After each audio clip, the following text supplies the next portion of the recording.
Hello, আসসালামু আলাইকুম। চলে আসলাম দুপুরের রান্না বান্না নিয়ে। আজ দুপুরে করব আম ডাল। ডাল বসাই দিলাম আগে। ডালটা উতরে আসলে হলুদ আর লবণ দিয়ে দিব। এখন হাতে মাখা করব ছোট মাছ সাথে।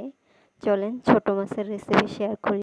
এই ছোট মাছটা খেতে কে কে পছন্দ করেন কমেন্ট করে জানাবেন। এখানে টমেটো, কাঁচামরিচ, ধনিয়া পাতা, পেঁয়াজ আর মাছটাকে ধুয়ে আমি রেডি করে নিয়েছি। চলেন যেহেতু ছোট মাছটা আমি হাতে মাখায় বসাবো, কিন্তু ছোট মাছটাকে আগে কড়াইতে নিয়ে নিব। এই মাছটা কিভাবে হাতে মাখায় বসাইলে খেতে খুবই ভালো লাগে, এভাবে কে কে খেয়েছেন কমেন্ট করে জানাবেন। তাই এখন দিয়ে দিব ধনিয়া কাঁচামরিচ সরি টমেটো,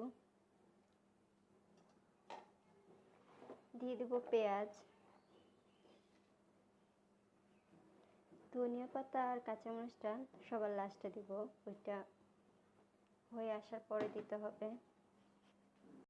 দিয়ে দিব পরিমাণ মতো হলুদের গুঁড়া। পরিমাণটা আপনাদের মন মতো, আপনারা কী পরিমাণে দিতে চান ওটা আন্দাজ করে দিবেন। আমি আমার মতো দিলাম। যেহেতু এভাবে এই মাছটা হাতে মাখে, এই মাছটা ভাইলা মাছ, মলমদি মাছ, এগুলো হাতে মাখা বসালে খেতে খুবই ভালো হয়।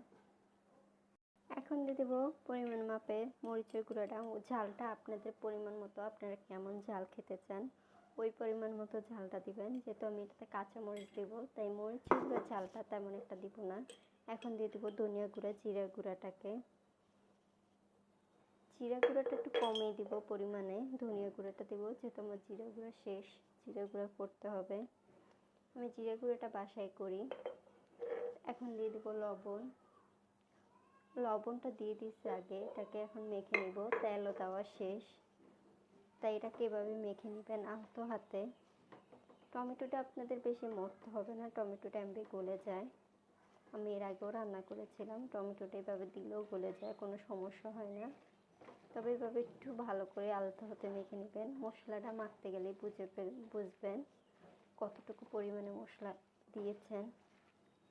এই মাছটাতে একটু হলুদের গুঁড়ার পরিমাণটা বেশি লাগে, ওটা একটু দেখে নেবেন। হলুদের গুঁড়ার পরিমাণটা একটু বেশি করে দিয়ে দিবেন। তো মাছটার সাথে সালাদ খুবই ভালো লাগে, টমেটোর সালাদ, ওটা খেতেও খুবই মজার। এই তো এটা মাখা শেষ, এখন দিয়ে দিব পানি। এভাবে মেখে খেয়ে দেখবেন রান্না করে কে কে এভাবে খেতে পছন্দ করেন। আর কাসকি মাছের সাথে একটু আলু কুচিয়ে দিলে আরও ভালো লাগে খেতে। যারা এটার কাসকি শুটকি খেয়েছেন তারা এটার মজাটা খুব ভালোভাবে জানেন। আমি পানির পরিমাণটা বেশি দিব না, এটা একটু মাখা মাখা হবে আর কি। এই তো ঝোল দেওয়া শেষ, এখন এটাকে চুলাতে বসাই দিব। এই তো এটাকে বসিয়ে দিলাম। এখন এটাকে একটু ঢাকনা দিয়ে ঢেকে রেখে দিব। ঢেকে রেখে দিলে এটা ঢাকতেও হয় না, এটা এমবেই হয়ে যায়। এটা ঢাকনা দেওয়ার কোনো প্রয়োজন নেই। এখন কাঁচামরিচটাকেও দিয়ে দিব, যেহেতু কাঁচামরিচটা একটু সিদ্ধ হতে হবে। এটা যেহেতু বেশিক্ষণ রান্না করতে হয় না, এটা 5-10 মিনিট রান্না করলেই হয়ে যায় কাসকি মাছটা। তবে এভাবে কাসকি শুটকিও করতে পারেন, কাসকি মাছ কিনে ছাদে রোদও দিয়ে শুকাইতে পারেন। ওই নিজের হাতে শুটকিটা অনেক মজা হয় কাসকি খেতে। তাই আমার ডালটাও পাশের চুলায় সিদ্ধ হইতেছে।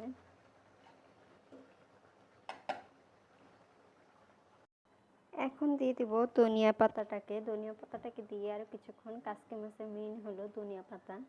ধনিয়া পাতা দিলে কাসকি মাছটা খেতে সবসময় ভালো লাগে। কাসকি মাছ, বাইলা মাছ, এগুলাতে যে কোনো তরকারিতে একটু ধনিয়া পাতা দিতে হয়। ধনিয়া পাতা দিলে এটা খেতে খুবই মজা হয় আর খুবই ভালো লাগে। ধনিয়া পাতাটাই মেইন, সব কিছুতেই মেইন ধনিয়া পাতা, যে কোনো ছোটো মাছেই। তাই এটা আরেকটু জলটা মাখা মাখা হবে, আর সাথে ধনিয়া পাতাটাও সিদ্ধ হবে। হতে হতে এই যে আমি হাঁড়ি পাতিলগুলো ধুয়ে ফেললাম, সিঙ্কটাকে খালি করে ফেললাম। এরকম ঝুড়িটা খুবই খুবই কাজের, ঘরের ভিতরে ঝুড়িটা খুবই কাজের। এই ঝুড়িটাতে দেখেন চামচগুলো আলাদা রাখা যায়। এটা চাইনা প্রোডাক্ট, তবে ঝুড়িটা খুবই খুবই কাজের। এই যে এখান দিয়ে ঝুড়িটার পানি চলে যাওয়ার ব্যবস্থা আছে, মানে এখান দিয়ে পানিটা পড়ে যায়। আপনি সিঙ্কের উপরে এভাবে ধুয়ে রেখে দেবেন, এটা পানিটা শুকায় যাবে। পানিটা শুকায় গেলে আপনি যে কোনো জায়গায় হাঁড়ি পাতিলগুলো গুছিয়ে রাখতে পারবেন। খুবই দ্রুত হাঁড়ি পাতিল শুকায়।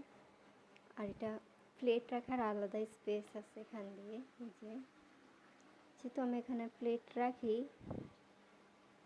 খুবই কাজের লাগে এটা আমার কাছে। হাঁড়ি পাতিলগুলো শুকায় যায়, অনেকক্ষণ অপেক্ষা করতে হয় না হাঁড়ি পাতিল শুকানোর জন্য। ধুয়ে রাখার কিছুক্ষণ পরেই পানি শুকায় যায়। ঝুড়িটা আসলেও খুবই কাজের। এদিক দিয়ে কথা বলতে বলতে আমার কাসকি মাছও হয়ে গেছে। এখন এটাকে নামিয়ে ফেলবো। আমি আরেকটু ধনিয়া পাতা দিয়ে দিয়েছি ছড়িয়ে উপর দিয়ে। ধনিয়া পাতাটা সবুজ সবুজ দেখতে ভালো লাগে। একটু মাখা মাখা ঝোল নামাবো, যেহেতু এটা গরম করতে হবে। আর এই ঝুড়িটা সেই ফ্যামিলির জন্যই দরকার যে ফ্যামিলি ছোট ফ্যামিলির জন্য ঝুড়িটা খুবই ভালো। আর ঝুড়িটার ভেতরে হাঁড়ি পাতিল এক জায়গায় গুছিয়ে রাখা যায়। এই তো আমার কাসকি মাছ হয়ে গেছে। চলেন ডালের মধ্যে আমটা দিয়ে দিলাম। আমটা ছোট হলে কী হবে, আমরা প্রচণ্ড লেভেলের টক আমের তবে শক্ত হয়ে গেছে, বাড়া শক্ত হয়ে গেছে। এখনই যে আচার দিবেন, ফলি দিবেন, দিয়ে দিতে পারেন, কারণ আমের বিচি অনেক শক্ত, প্রায় শক্তই হয়ে গেছে ধরতে গেলে। অনেকে আবার ফ্রোজেন করে রাখে আম ডিপে। আমি ডালে ফোড়ন দেবো রসুন কুচি আর পেঁয়াজ দিয়ে। আমি তেমন কিছু ডালে দিই না। আর সাথে দিয়ে দেবো কাঁচামরিচ। আর এখানে একটা নাঙ্গামরিচ, এটা গাছের নাঙ্গামরিচ। এটা প্রচণ্ড লেভেলের জাল হবে দেখে মনে হচ্ছে।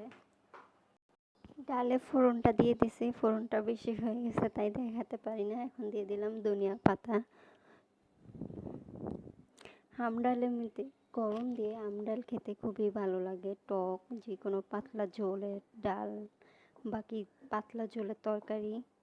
তবে প্রচণ্ড লেভেলের গরম পড়তেছে, এই গরমে পাতলা তেল ছাড়া মশলা, তেল জাল ছাড়া মশলা খেলে খুবই ভালো লাগে খেতে।